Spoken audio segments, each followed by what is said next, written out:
Saya punya pengalaman pribadi. Mungkin dari sekian banyak beberapa rekan-rekan dan saudara-saudara kami, mungkin kami yang paling tahu dengan dapur-dapur seluk-beluk rahasia yang ada dengan mereka. Karena kami lama tinggal di Pakistan ketika kami belajar di sana. Kami hampir setiap tahun bisa ikut acara mereka. Kami bisa ikut acara mereka. Walaupun sebagai bentuk memang untuk ingin lebih jelas. Salah satunya ketika kami masuk gabung dengan mereka. Dan ini sekaligus adalah sebagai bukti tanda bagaimana ajaran mereka, agama mereka sangat berbeda jauh dengan umat Islam, apalagi dengan ahli sunnah. Kami ketika masuk izin kepada mereka, pakai bahasa mereka tentunya, kami kenalkan diri, nama saya ini. Ahlan wa sahlan, disambut oleh mereka. Kemudian yang kedua dia tanya, bagaimana syahadatmu? Dia tanya, saya berhenti sebentar, kemudian saya jawab dengan diplomasi. Maksudnya kamu syahadat yang pakai aliyun waliullah begini dan seterusnya. Ayo benar silakan gabung.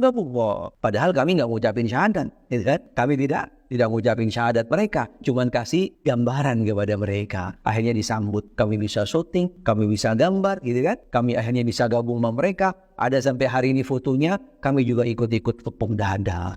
Kalau tidak ada curigain, gitu kan? Curigain. Walaupun tujuannya adalah sebagai bentuk bagaimana kita ingin tahu kebenaran mereka, ingin tahu apa yang ada di dalamnya. Karena tidak semua pada waktu itu mahasiswa bisa masuk. Hadir aja tidak gampang. Karena alhamdulillah selain nama dan muka kami diterima sama mereka. Mukanya mirip gitu kan. Kalau yang lain kan masih dicurigain, jangan-jangan kamu beda nih. Ini poin yang penting yang kami ingin sampaikan. Syahadatnya saja mereka sudah berbeda. Syahadat mereka sudah berbeda. Ini pokok inti dan ini pintu gerbang. Ini jalur yang akan bisa membedakan seseorang muslim, non-muslim atau berada di agama lain. Karena dengan syahadatnya. Kalau kita umat Islam, syahadatnya cuma 2 rukunnya. Syahadat tauhid dan syahadat rasul. Tapi kalau mereka ada yang 3, 4 sampai 5. Selain mereka mengagungkan Ali sebagai waliullah, Fatimah hujjatullah, kemudian mereka lanjutkan sebagai bentuk daripada konsekuensi syahadat yang mereka bacakan, Abu Bakar wa Umar, Hafsah wa Aisyah finnar. Ini wajib mereka baca ketika di dalam mengucapkan syahadat.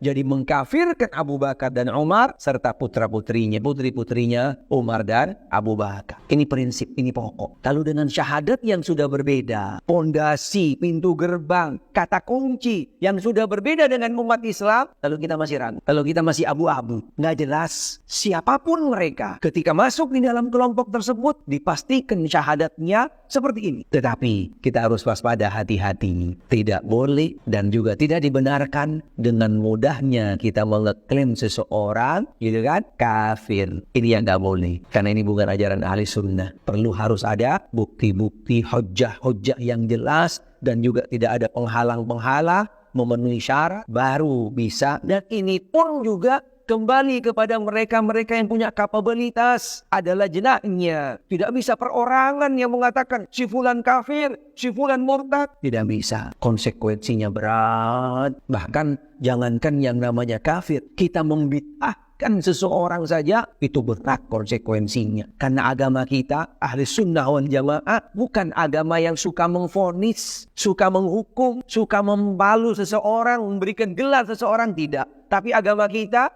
ahli sunnah wal jamaah, manhaj kita adalah manhaj yang mengajak seseorang kepada cahaya as-sunnah. Mengajak seseorang kepada yang namanya al-haq. Ini manhaj kita, ini metode kita. Jangan sampai salah. Jangan kita terbawa oleh yang namanya opini, isu dan yang lainnya. Sehingga kita mudah mengeklaim, mudah menuduh, mudah membid'ahkan, apalagi sampai memurtadkan dan mengkafirkan. Na'udzubillah min dzalik. Kita harus hati-hati, kita harus waspada.